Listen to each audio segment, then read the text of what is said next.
말씀드린 것처럼 2부는 오늘 박찬수 대기자와 함께하는 찬스 인터뷰고요. 오늘 출연해 주실 분은 최민희 의원이십니다. 예, 저는 오랜만에 우리 최민희 의원 뵙는 건데 여쭤볼 것도 많고 할 이야기도 많습니다. 제가 늘 말씀드리지만 1부, 2부 교체될 때 뭐 서로 인사하시는 거 좋아요.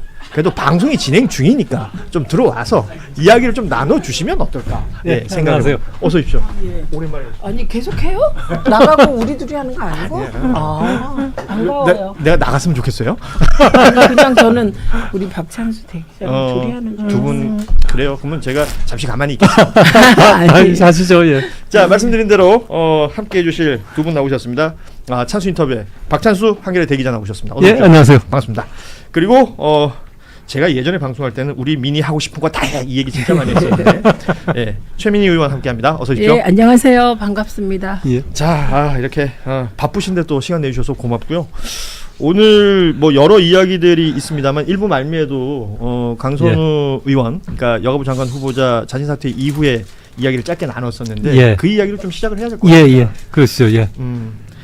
일단 어떻게 보고 계신가요? 지금 이 상황을?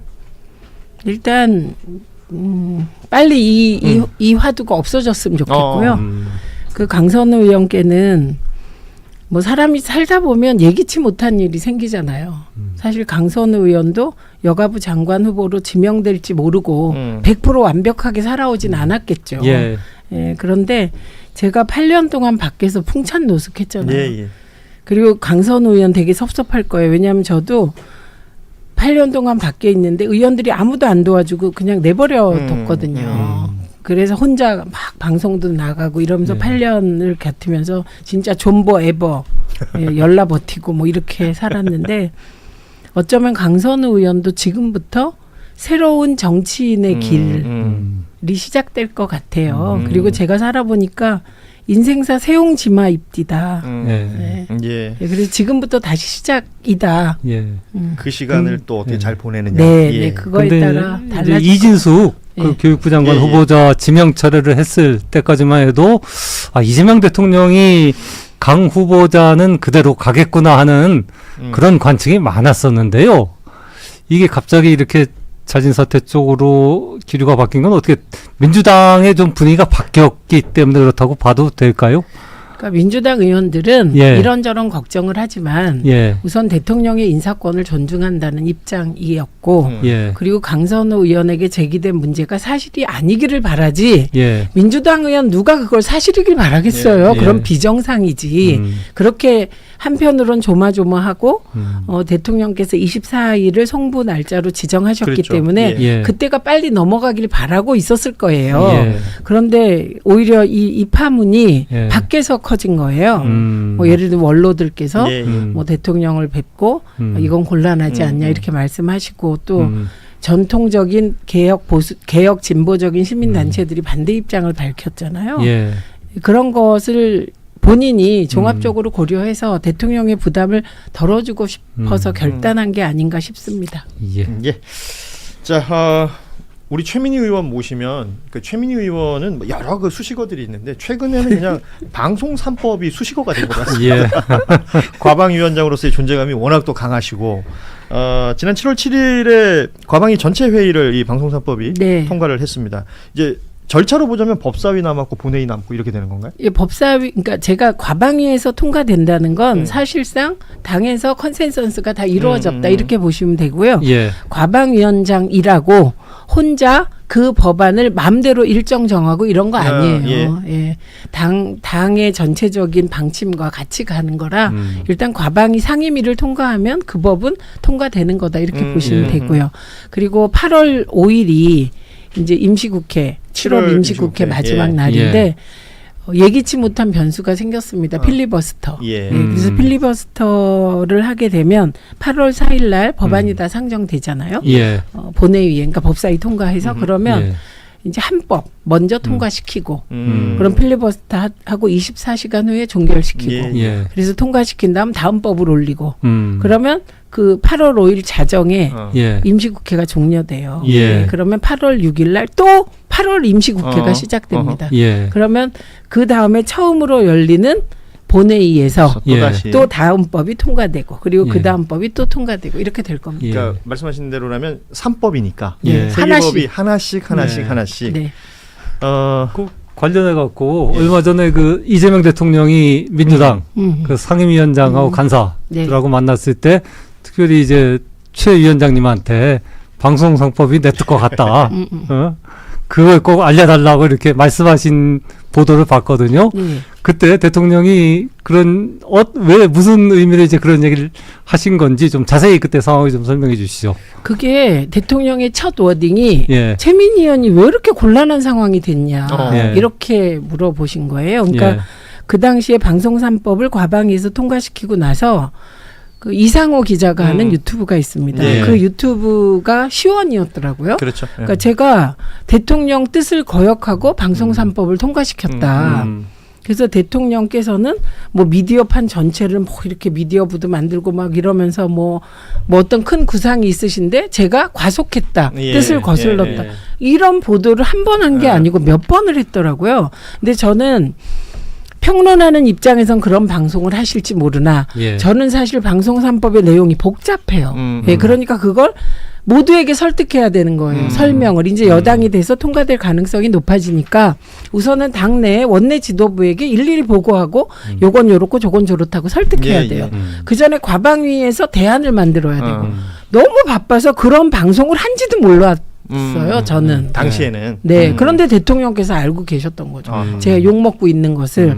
그러면 진짜 대통령이 많이 봐요. 아니 그러니까 잠을 안 주무시는지 대단합니다. 제가 인상적이었던 건 오늘 왜 그 싱가포르 외국인 노동자로 알려져 있는데 그 어떤 벽돌 공장에서 맞습니다. 지게차에 이렇게 뭐 비닐로 테이핑을 해가지고 막 매달아 놓은 영상이 있었잖아요. 그 영상을 대통령이 업로드를 했어요. 이건 내 눈을 의심했다라고 하시면서 굉장히 강한 어조로 이럴 수는 없는 것이다라는 얘기를 했는데 이게 일반 언론 보도를 통해서 이렇게 나오더라도 회자되는 뭐랄까 속도나 강도가 다른데 대통령의 워딩이 나오니까 이게 전 언론사에 그냥 릴리즈가 되는 거 아닙니까? 마찬가지로 우리 최민희 의원 말씀하신 것처럼 그때 그 이상호 기자가 얘기하셨던 게 미디어부라는 표현이 있었잖아요. 네. 그러니까 뭔가 다른 일이 벌어지고 있는 것처럼 얘기했는데 그게 상임위원장들 가서 만나실 때 한 방에 정리가 된. 아니 그러니까 그때 그렇게 얘기하셨어요. 우상호 수석이 계셨고요. 그 우상호 수석에게 그 언론에 알려라. 이번 통과된 방송 3법은 내 뜻과 100% 부합한다. 이렇게. 그런데 이제 우상호 수석이 100%는 너무 하시잖아요. 이렇게. 와, 완전 우상호 수석 같네요. 네, 그죠. 그래서 저는 그걸 쟤는 그냥 99% 부합한다고 얘기하실라나 보다 이렇게 이해했죠. 우상호 수석의 말을. 그 말씀을 최소 3번 이상 하셨어요. 그리고 그럼에도 불구하고 제가 마지막으로 한 번 더 확인을 했죠. 마무리 즈음에 제가 이걸 대통령님 말씀을 그대로 알려도 되겠습니까?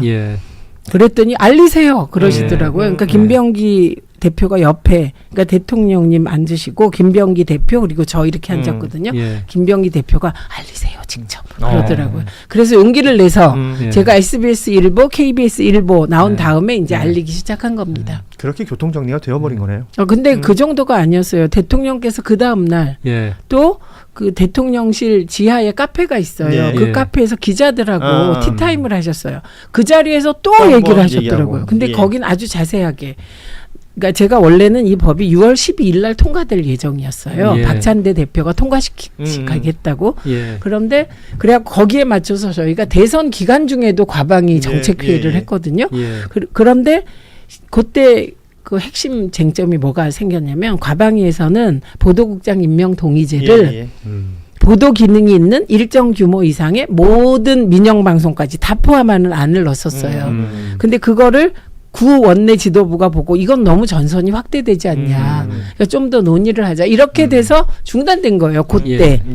근데 그러니까 대통령께서도 이걸 12일은 내란 특검이랑 이런 거 통과시키는데 방송 3법은 무지 갈등 법안이잖아요. 그러니까 그날 말고 다음에 통과시키자 이 정도의 생각이셨는데 그게 중단시켰다 이렇게 돼서 그거 절대 아니라고 또 해명을 하셨더라고요. 그래서 제가 사실 깜짝 놀랐어요. 왜냐하면 과거에 이런 상황을 제가 몇 번 당해봤거든요. 방송위원회 부위원장 시절에도.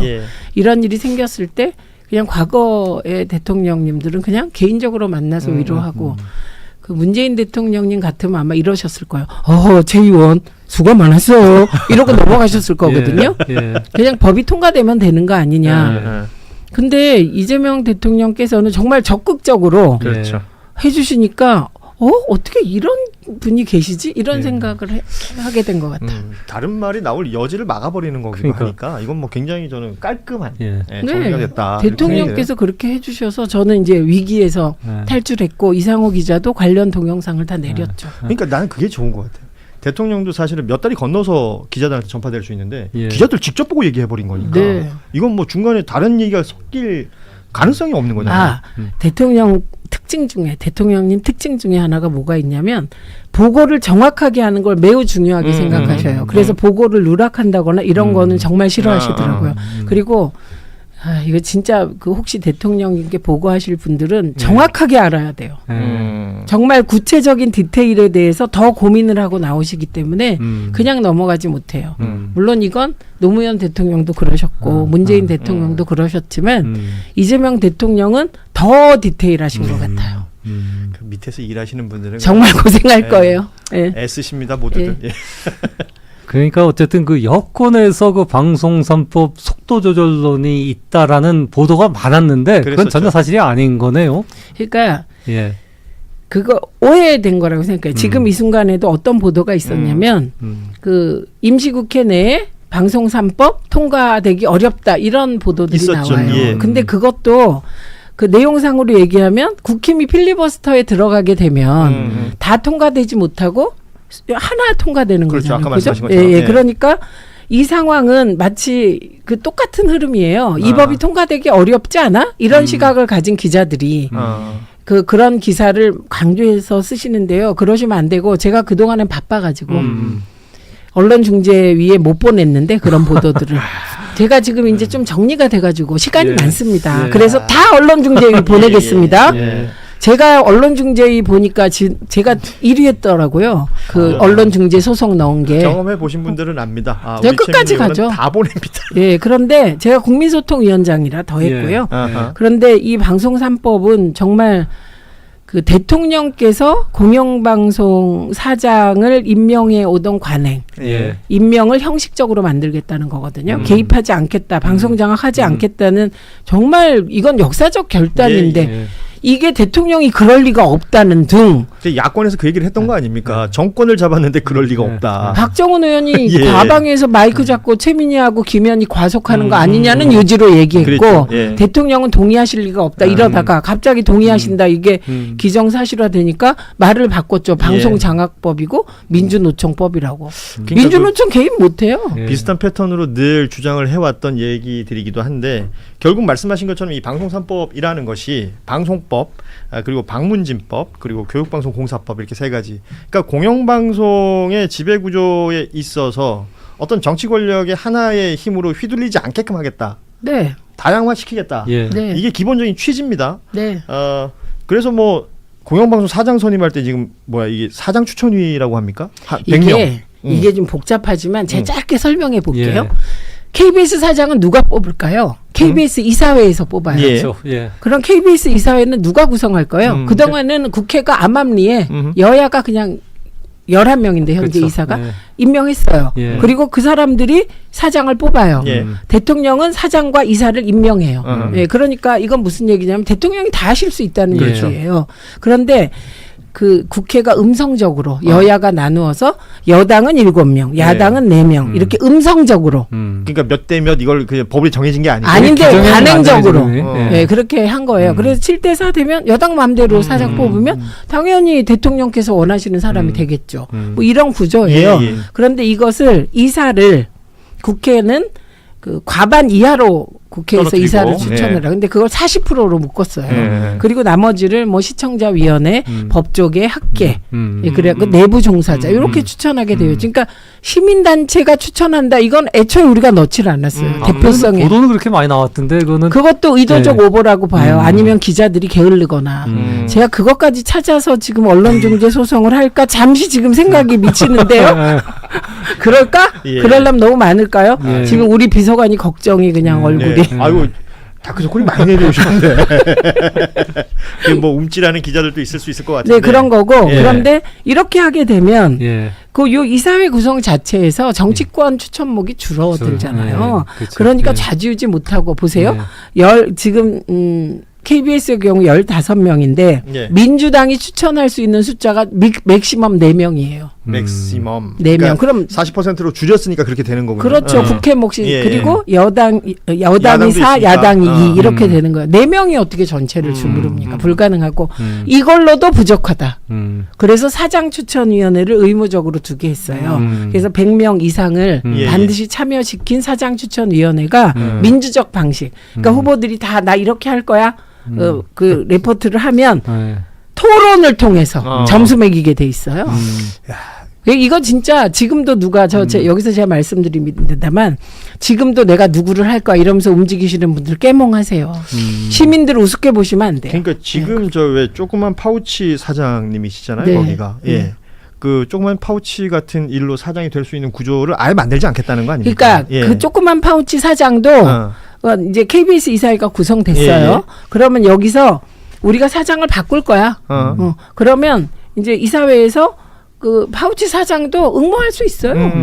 예, 응모하는데 그럼 과연 이 사람이 백인의 사장 추천위원회에 나 파우치 사장이야 이런 그걸로 1등 할 수 있느냐? 1등 할 수 있겠어요. 이게 우리가 이거를 더 강조하게 된 게 MBC 때문에. 지난번에 MBC 사장을 이렇게 뽑았죠. 그렇게 했더니 예. 의외의 결과가 그렇죠. 그렇죠. 예. 지금 예상, 사장이 될 거라고 생각을 많이 못했으니까. 아무도 예. 될 거라고 박성재 사장이 연임할 거로 생각했는데 그냥, 바뀌었죠. 바뀌었잖아요. 그러니까 이런 상황들을 뭐 사실은 그 현장에 워낙 오래 계셨기 때문에 예. 꾸준히 주장해 오셨던 바고 네, 저는 지금 이렇게 진행이 되고 있는데 지금 말씀하신 게 다 공영방송 관련된 이야기 아닙니까? KBS, MBC, EBS. 예. 네. 근데 그 사장 추천 그 위원회를 이제 100명을 구성하면요. 네. 그 이제 구성의 이제 민주성하고 이제 투명성 같은 게 아무래도 중요할 거 그거 아니에요. 다 법에 들어 있습니다. 그걸 어떻게 들어있냐면 예. 여론조사 표본 추출 방식으로 예. 연령별, 지역별, 성별 이런 걸 다 무작위 해서 추출하는 무작위 거네요. 추출하고 예. 그럼 이제 100명 이상 참석해야 돼요. 참석.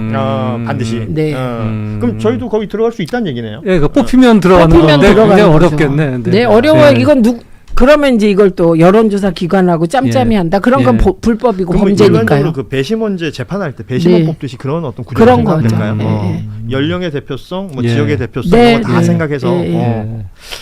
그러니까 프레젠테이션을 아주 잘해야 되고 예. 그리고 시민들이 제가 요즘 느끼는 게 시민들이 너무 똑똑하세요. 그 우리 흔히 집단지성이라고 얘기하니까. 예, 예. 그래서 집단지성으로 뭔가를 해내시는 거 거스릴 수 없을 것 같아요. 우리 저희 동네 지역도 당원님들이 저보다 훨씬 똑똑하시고 뿐만 아니라 영어를 잘하세요. 저보다 젊은 분들이 많으니까. 그러니까 전 세계 정보를 다 보시는데요. 저 우물안 개구리예요 요새. 예, 그렇다니까요. 지역구를 다시 한번 소개를 해주시면 어떨까요? 안 했다. 죄송합니다. 네, 제가- 남양주시 갑 예. 화도 예. 수동 호평평내 국회의원 최민희입니다. 제가 이런 거 엄청 잘 챙깁니다. 예. 너무 고맙습니다. 나가셨으면 큰일 날 뻔했어요. 내가 아니 지금 제가 이제 말씀드리고 싶은 건 최민희 의원과는 뭐 의원이실 때 혹은 그 아까 말씀하셨던 풍찬노수 하시던 그 8년. 그러니까 뭐 저는 방송에서 주로 뵀으니까. 예. 근데 진짜 방송 시장이 많이 바뀌었잖아요. 뭐 네, 뉴미디어, 뭐 네, 지금도 네. 저희가 유튜브로 네, 송출이 되고 네. 있고 이제 OTT 시장도 열리고. 네. 그럼 여기도 이제 신경을 써야 되는 거 아닙니까? 네. 예, 뭐 방송의 공공성이라든지 뭐 소위 말하는 이제 뭐 품질 저하 이런 문제들도 체크해야 되는 네, 것이고 예. 이런 것에 대한 대응은 어떻게 해야 되냐? 예. 지금 우리 방송 미디어 전체를 구조 개편해야 되는데 그러니까 구조 개편에는 두 가지 축이 있습니다. 하나는 미디어의 공공성, 공익성, 공적 기능. 공익 서비스로서의 미디어 기능을 정상화하는 게 하나 있고 다른 하나는 지금 말씀드린 미디어 산업 경쟁력을 높이도록 제도화하는 거. 요 두 개. 예. 근데 지금 우리가 한 방송 3법은 미디어의 공익 서비스 기능을 높이는 방법을 한 거고요. 예. 앞으로 방송통신위원회 구조 개편이라든가 예. 뭐 과기부에 AI 기능을 넣는다든가 문화부에게 K 콘텐츠 기능을 그 하나로 몰아줘서 적극적인 지원을 통해서 콘텐츠 경쟁력을 높이는 게 후자에 예, 해당하는 예, 지금 예. 그 말씀하신 거거든요. 근데 요 영역은 사실은 미디어 영역뿐만 아니라 그걸 넘는 문화, K 문화 콘텐츠랑 맞닿아져 있어서 이게 최근 국정기획위원회에서 발표한 미디어 국민협의체, 미디어 산업 국민협의체를 만들어서 논의하겠다는 게 바로 요 대목입니다. 예전부터 저희 최민희 의원께서 저한테 이제 설명을 해주시죠. 제가 잘 모르니까 이것 좀 뭐 이게 좀 질문을 하면 그러니까 방통위 얘기를 제가 자주 물어봤어요. 근데 이게 굉장히 기형적으로 돼 있잖아요. 뭐 방송과 통신과 예전에 뭐 케이블 나왔을 때 뭐 종편 나왔을 때 막 분류가 엉망진창으로 돼 있다 이런 얘기 하시면서 어디는 방통위 건데 어디는 과기부 거고 뭐 통신사 거도 있고 막 이 설명을 해주시는데 그럼 지금 방통위가 이대로 있으면 안 되는 거 아니냐. 그래서 방통위를 일단 지금의 방통위가 제 기능을 못할 뿐만 아니라 구조 개편이라고 제가 방통위 개편이 아니라 구조 개편이라고 말씀드린 것은 구조의 일부를 개편해야 된다는 취지예요. 그래서 요 방통위 기능 정상화 부분은 이게 조금 복잡한데 그냥 들어보실래요? 이게 방송 쪽이 워낙 복잡해서. 아니 뭐 근데 저희는 안 바빠요. 의원님이 안 바쁘시면. 근데 방통위 해체하는 걸로 지금 해체 법안 준비하신다고 그러지 않으셨나요? 그래서 김현 간사가 이미 법안을 지금 발의하려고 의원들의 도장을 받고 있습니다. 그래서 김현 간사가 오늘 제가 그거 사인해주라고 얘기하고 왔는데요. 시청각 미디어 통신위원회를 지금 발의하실 거예요. 새롭게 생기는 거버넌스 체제네요. 그러니까 네, 그렇습니다. 그게 왜 그렇게 되는 거냐면 지금 이 말씀을 한마디로 요약하면 우리가 옛날에는 라디오만 들었잖아요. 그러다가 TV가 나왔잖아요. 그래서 지상파라는 거 KBS, MBC, EBS만 있다가 케이블 영역이 도입됐잖아요. 그래서 TVN 보시잖아요. 그런데 우리의 법 체계가 어떻게 됐냐면 처음에는 지상파만 규제하는 법을 만들어요. 그리고 그다음에 케이블이 나오니까 또 법을 붙여요. 그렇죠. 종합유선방송법 뭐 이런 식으로. 그래서 누더기로 막 되어 있던 걸 2000년에 DJ가 통합방송법을 만듭니다. 그래서 그 통합방송법에 이제 유료방송, 케이블까지 들어온 거예요. 그렇게 되면 저기 지금 휴가 신청하신 그 왜 방통위원장 있지 않습니까? 거기는 뭐 여러 가지로 그만둬야 되죠. 왜냐하면 본인의 주장에 따르면 요거 마무리하고요. 그런데 IPTV가 생긴 거예요. 위성이 생긴 거예요. 그 플랫폼이 막 늘어났어요. 그러니까 이걸 정통부는 통신이라고 주장해. 근데 내용상으로는 방송 콘텐츠죠. 그렇죠. 그래서 요걸 다 합쳐서 2008년에 만든 게 방송통신위원회입니다. 그래서 이 방송통신위원회를 또 분해하는 건 있을 수 없는 거고요. 그래서 그런데 이제 박근혜가 창조경제라는 걸 들이밀어서 미창부를 만들었습니다. 미래창조과학부. 그래갖고 창조 콘텐츠와 해당하는 건 전부 때려 넣자. 그래갖고 유료방송. 그랬죠. 유료방송, 그러니까 케이블, 위성, IPTV를 그 미창부에 넣어버린 거예요. 물론 죽도밥도 안 됐고 미창부가 있었는지도 모르시죠, 시민 여러분. 저만 압니다. 이번에 토론하다 보니 다 몰라. 저만 기억해요. 왜냐하면 2012년에 미창부 만들면서 그때 공영방송위원회를 조그맣게 만들고 종편도 다 미창부에 때려 넣겠다고 박근혜가 그랬는데 그거를 제가 국회에서 막았거든요. 그래서 그때 강창희 국회의장님께 제가 막 달려가가지고 이게 이러면 안 되고요. 그래도 방송통신위원회도 다 위원장을 박근혜가 임명하는데 괜히 저러는 거예요. 일러가지고 강창희 의장이 이쪽 주머니를 이쪽에 넣는 거군요. 그러면서 통과시켜준 거. 그래서 그때 그 방송통신위원회의 종편 규제까지 남길 수 있었죠. 그러니까 지금 기형이라는 얘기죠. 그렇죠. 그럼 이제 문재인 정부가 이제 출범했을 때 그런 과기부에 가 있는 그게 이제 과기부로 바뀌어요. 미창부가. 그렇죠. 그래서 근데 과기부의 구조 개편 하려니 저항이 너무 심한 거예요. 인수위가 없어요. 그러니까 그냥 간 거예요. 계속. 그 기형이. 그다음에 윤석열은 어떻게 하려고 그랬냐? 지금 일부 미디어 학계에서 주장한 안 있잖아요. 그 독임제 부처를 만들고 공영방송위원회가 정치적으로 시끄러우니까 독임제 밑에 붙이자고. 이렇게 하려고 윤석열이 생각하다가 저를 임명 안 하면서 그게 안 돼서 못한 거예요. 뭐 이동관, 김홍일 뭐 줄줄이 사탕으로 그때 이어질 때가 그때죠. 그때 다 하려고 그랬던 거예요. 그거를. 그런데 위원회 구조니까 안 된 거예요. 그게. 그런데 그 안을 미디어학회가 주장해서 제가 깜짝 놀랐어요. 이진숙이 대통령께 건의했다는 독임제. 최영두 간사가 늘 얘기하는 방송을 띄어내가지고 하자는 그 기형적인 위원회를 미디어 사막회가 제안했다고 그래서 제가 지금 깜짝 놀라고 있는 중인데 근데 이제 이거는 역사고 그래서 제가 주장하는 거는 애초에 방송통신위원회의 기능은 그대로 갖다 두고 그리고 지금 현재 방통위원회가 망가진 거는 윤석열이 그 미디어 방송통신부를 만들라 그랬어요. 그렇죠. 그게 공약이에요. 그렇죠. 그리고 공영방송위원회를 찌그러뜨리려고. 이건 무슨 소리냐면 방송통신부 밑에 공영방송위원회가 있으면 이거 완전히 부처의 하부 조직이 됩니다.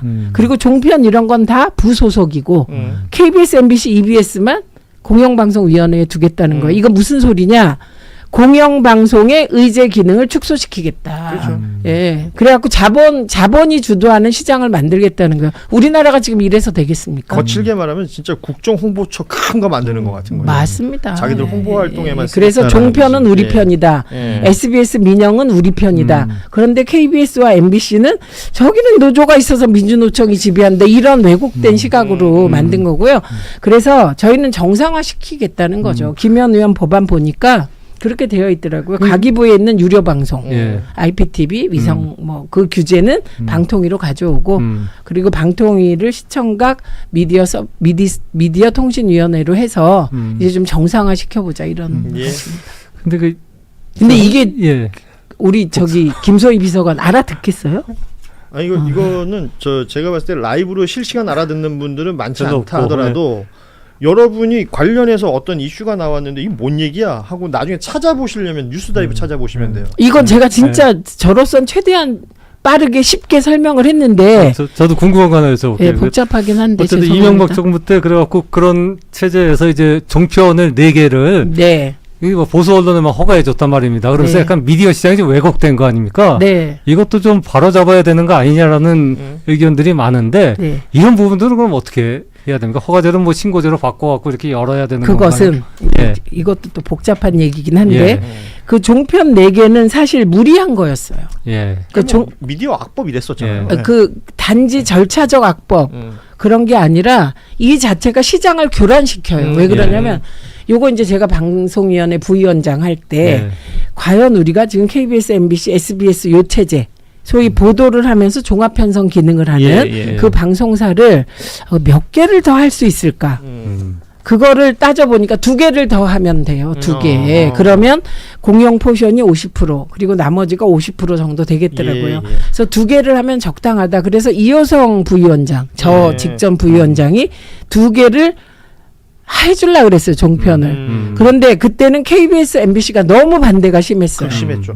그래서 추진을 못한 거예요. 그런데 4개를 들이다 보니 이게 다 어려워진 거예요. 다. 그러니까 그 종합편성 채널이 KBS 있죠, MBC 있죠, SBS 있죠. 그다음에 우리가 생각한 2개면 5개 정도는 광고 시장이 이걸 먹여 살리고 콘텐츠도 풍부해야 되는데 7개를 하면 안 된다는 거였어요. 저희들 판단은 7개를 해버렸잖아요. 그러고 무슨 일이 벌어졌냐? 사실은 종편은 종편대로 어려워서 그 중에 한 종편은 판다고 그랬었어요. 그렇죠. 근데 그 상태를 아무도 손 못 대고 왔잖아요. 그런데 이게 방송사로서 지금 거의 2009년에 도입됐잖아요. 그러니까 10몇 년을 한 거를 취소한다 이럴 수가 없는 거예요. 그래서 이에 대한 대응으로 나온 것이 소위 수직적 규제가 아니라 수평적 규제로 전환해서 지상파나 다른 방송에 불이익은 주지 말자. 이 얘기가 나왔던 게 이게 2013년부터 나왔어요. 그러니까 뭐 중간 광고 규제라든지 이런 것부터 시작해서 그래서 문재인 정부가 해야 됐던 가장 중요한 건 종편 특혜를 해소했어요.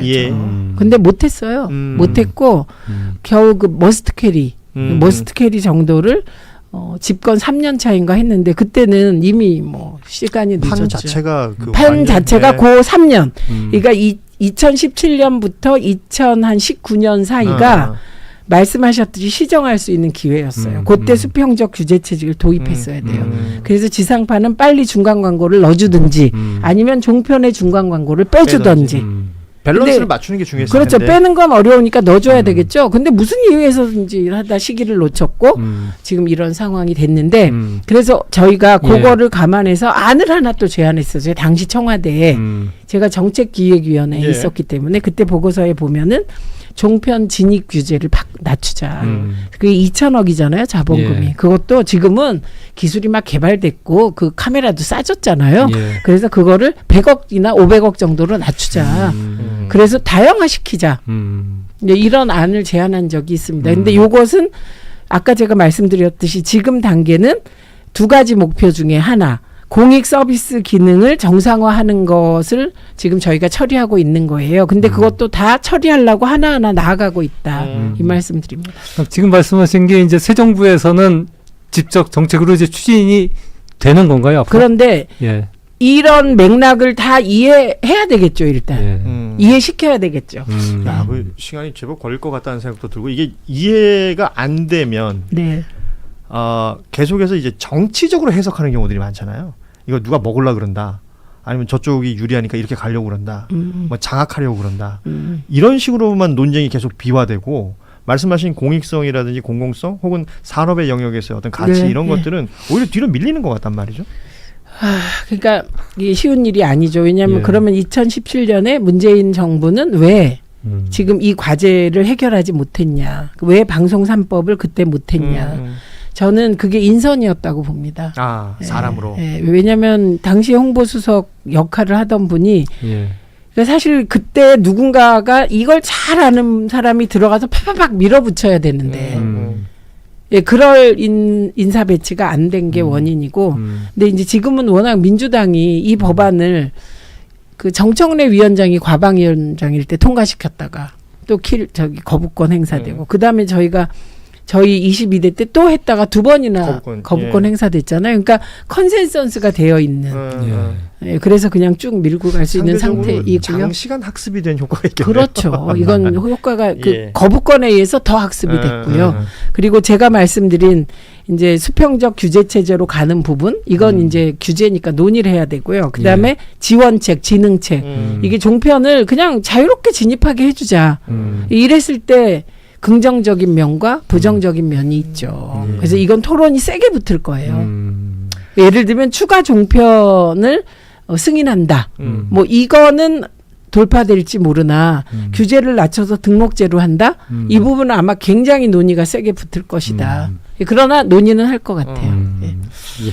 저 굉장히 인상적인 표현이 있었어요. 카메라가 예전보다 싸지지 않았느냐. 그렇지 않나요? 왜 싸졌어요? 그래서 네. 저기 한겨레 저희 내부 관계자분들께 말씀드립니다. 저희 카메라가 부족합니다. 결제 났어? 잘했네. 요즘은 휴대폰으로 찍어도 뭐 화질 좋지 않나요? 그렇습니다. 예. 이 화질 때문에 그런데 사실은 저는 UHD 도입한다고 할 때 엄청 반대했거든요. HD로 충분하다. 예, 근데 지금 그 UHD 사업이 거의 좌초 위기예요. 그러니까 울트라 HD 이거 뭐 근데 한동안 이제 엄청났었는데 예, 이익 보는 분들은 계세요. 피부과 의사님들. 그렇죠. 그 화면에 나오는 분들은 스트레스가 생기거든요. 아무래도. 그럼요. 너무 자세해서. 근데 괜찮아요. 좀 빼줄 수 있나요?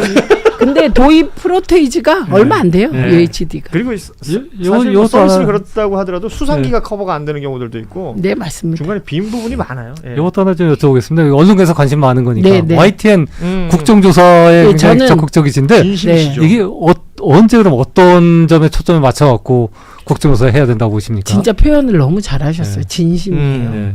그러니까 무슨 뭐 그 국회의원들이 나 이거 할 거야. 내가 굉장히 방송개혁에 적극적이야. 언론개혁에 적극적이야. 이러는 그런 쇼나 그런 거 저희 하지 않아요. 이번 과방에는 아무도 안 그래요. 근데 YTN 국정조사는 이게 사실은 굉장히 만약에 YTN을 민영화한다면 공론화를 거쳐야 되는 일이에요. 왜냐? 이거는 그 반공영을 사형화하는 것이거든요. 그렇죠. 그런데 이게 공론화 과정도 없고 그 진행 과정에서 불법적 요소가 너무 많았던 거예요. 그리고 유진이라는 기업 자체가 방송하면 안 되는 기업이라는 인식이 강한 기업이에요. 그리고 방통위가 이 허가하는 과정에서도 하여튼 좀 석연찮은 게 너무 많아요. 그리고 외압도 있었던 것 같고 그리고 김건희가 통일교가 방송하려고 김건희한테 로비했다. 건진을 통해서. 통일교의 현안이라 그랬으니까. 네. 그래서 그 로비했다. 이건 다 나오고 있는 거잖아요. 수사 중이죠. 네. 그런데 어떻게 유진으로 갔을까? 안 궁금하세요? 그래서 저희가 이 과정은 국정조사를 통해서 밝히려고 했는데 의장께서 국정조사 말고 청문회를 해봐라. 그래서 청문회를 했는데 청문회와 국정조사의 차이가 뭔지 아세요? 증인이 출석 안 했을 때 그 처벌할 수 있는 규정이 달라요. 그래야 증인이 나온다 안 나온다의 차이예요. 강제성이 달라지니까. 증인의 출석 강제성. 그래서 저는 이거를 꼭 해야 됩니다. 왜냐하면 우리 노정면 의원이 이거 하러 국회 들어오셨어요. 뭐 그 노 의원께서는 이제 천추의 한처럼 네, 네. 지금 알고 계신 거라. 네, 그리고 김현 간사가 안 하면 저 어떻게 할지도 몰라요. 충분히 하실 분입니다. 네, 그렇죠. 어머 이해해줘서 고맙습니다. 그러니까 한다면 하는 사람들이 그 김현 간사하고 노정면 의원이 무서워서라도 제가 안 할 수가 없습니다. 그 언제쯤 하게 되나요? 정기국회 때 가능할까요? 일단 이 정기국회 때 하는 게 좋은 것이 그때 국정감사 하잖아요. 그 두 개를 섞어서 하면은 돼요. 야, 국감 국정을 동시에 만약에 돌아가면 예. 그러니까 여기서도 뉴스가 엄청 나올 수 있겠군요. 게다가 김병기 대표하고 서영교 대표가 원내대표 나왔을 때 제가 YTN 국정조사 할 거냐, 방송을 장악 국정조사 할 거냐 둘에게 당연히 물었죠. 둘 다 하신다고 했어요. 사실은 이제 YTN은 그 의혹이라는 게 분명히 존재하니까 그 부분에 대한 이야기 좀 해주셨습니다. 게다가 방송장악 국정조사 해야죠. 왜 그 이상민 저기 쪽지에 보니까 그 단전 단수 있었다 이거 거짓말인 게 판명나지 않았습니까? 기대하겠습니다. 이런 얘기할 때 왜 원샷을 이쪽으로 가지고 날 주고 있니? 잘하셨어요. 예, 우리 최민희 의원은 늘 바르고 고운 말만 쓰십니다. 네. 예. 자, 오늘 찬스 인터뷰 최민희 의원. 예. 우리 뭐 가방위원장으로서의 존재감 톡톡히 보여주고 계신데 앞으로도 할 일이 많으실 것 같습니다. 이야기한 내용들만 다 하셔도 잠잘 시간이 부족하지 않으실까. 정말 시원시원하게 말씀하시니까 언론계가 긴장해야겠습니다. 아니 저는 그냥 평소대로 하는 거고 그 하면 하고 안 하면 안 하는 거지 뭘 그렇게 말을 돌리시는지들 저는 그런 거를 못 하겠어요. 예, 저는 이게 우리 최민희 위원장께서 지금 말씀하셨던 내용들이 임기 내에 다 마무리만 되어도 굉장한 성과가 될 수 있을 거라는 생각이 드는데 분명히 중간 과정에 그 저항들이 있겠죠. 그렇죠. 방송 3법에 이렇게 저항이 있으리라고는 상상을 못했는데 저는 민주당은 모두가 동의하는 줄 알았어요. 근데 왜 그런지 어쨌든 그거 이상한데 저항이 있겠죠. 그런데 그 저항이 긍정적인 저항이라면 대안을 내라고 하겠죠. 저희가. 그리고 어떤 그룹이 우리 과방위원단 그룹이 뭐 열심히 하고 공부도 진짜 하거든요. 그래서 과방위원들이 나가고 싶고 안 나가고 싶고 그렇대요. 너무 일이 많으니까. 일련의 과정들의 어떤 슬기로운 대처가 진행이 되기를 기대하고 우리 또 최민희 의원과의 오늘 시간을 마무리하겠습니다. 오늘 마무리하면서 찬스 인터뷰 저희 그 뉴스다이브 런칭하면서부터 함께했던 코너인데 오늘이 또 우리 박찬수 대기자의 찬스 인터뷰가 마지막 방송이 되는 거고 뭐 새로운 콘텐츠 준비하신다고요? 아마 저희가 이제 다른 방송 또 유튜브 방송 콘텐츠가 있으니까 그쪽에서 아마 좀 같이 하지 않을까. 혹시 여기가 뭐 안 좋아서 그러시는 거예요? 아이 그거 아닙니다. 다시 돌아오겠습니다. 아니 문어발 하는 거 아니에요? 한겨레가? 계셔가지고 참 좋았는데. 아니 근데 제가 여기 나온 이유가 박찬수 기자님이라. 다들 여기 오시는 분들은 그 얘기를 하십니다. 제가 왜 그런지 설명. 저 때문에 오신 분 한 번도 없었어요. 아니 난 본인이 진행하는지도 몰라요. 내가 이렇다니까. 저 뉴스다이브 앞에 내 이름 박아줘요. 고현준의 뉴스다이브. 아니 근데 내가 가끔 봤는데 진행을 참 잘한다고 생각했어요. 너무 잘하세요. 그리고 부드럽게 그리고 예쁘게 좋아요 아주. 근데 이 대화는 우리 둘이 하는 줄 알았지. 그런데 아니, 왜 그런지 물어봐 주세요. 왜 그래요? 제가 이제 저도 시간이 날 때마다 유튜브도 보고 책도 읽습니다. 근데 그 DJ 관련된 책을 쓰셨어요. DJ의 수첩. 그렇죠. 김대중의 국정노트입니다. 그래서 저도 그거를 선물 한 권 받았어요. 제가 그거를 읽었죠. 꼼꼼하게 읽다가 191페이지. 그게 언론개혁 관련한 페이지예요. 그래서 페이지를 이렇게 기억한다는 건 와 무섭다. 아니 191페이지예요. 맞습니다. 그래서 그거를 쭉 읽다가 이거 대체로 다 맞고 이분은 진짜 괜찮은 기자다 이런 생각을 한 거예요. 원래 그렇게 생각했어요. 왜냐하면 요즘 기자들이 제가 방송 3법만 보더라도 아주 부정확한 게 넘쳐나고 내가 바빠서 그때 대응 못해가지고 지금 사후에 어디까지 할까 고민 중이라니까요. 그런데 늘 취재를 하시고 내용을 이렇게 정확하게 알리려고 애를 쓰시더라고. 그래서 이런 기자님이 부탁한 건 나가야지 이래서 나온 거고 그리고 두 번째는 그 191페이지 이후에 언론개혁 부분에서 빠진 게 있어서 얘기해 드렸어요. 제가 아까 얘기 들었습니다. 사전에. 근데 공개하지 않겠습니다. 좋습니다. 그러면 이제 다음에는 박찬수 대기자 안 계시면 제가 부르면 안 오십니까? 그 고민을 해봐야겠죠. 지금 댓글창에 지금 고현준 굴욕이라는 댓글이 올라오고 있는데 뭐 전 굴욕당해도 좋습니다. 이 컨텐츠에 좋은 분들 모시고 좋은 이야기 들을 수만 있으면 좋은데 우리 박찬수 대기자 그동안 고생해 주셨는데요. 새로 시작하시는 것도 잘 되시길 바라고. 예. 돌아오신다 그랬어요 분명히. 예. 돌아오겠습니다. 나중에 딴소리 하지 마세요. 예. 오늘 찬스 인터뷰 우리 박찬수 대기자와의 마지막 시간 그리고 우리 최민희 의원과의 시간 이렇게 마무리하겠습니다. 네. 두 분 말씀 고맙습니다. 예, 고맙습니다. 고맙습니다. 자, 저도 여기서 인사드리죠. 저희 뉴스 다이브는 내일 오후 3시 30분에 다시 찾아뵙겠습니다. 여러분 고맙습니다. 매일 하는구나. 네, 아이고.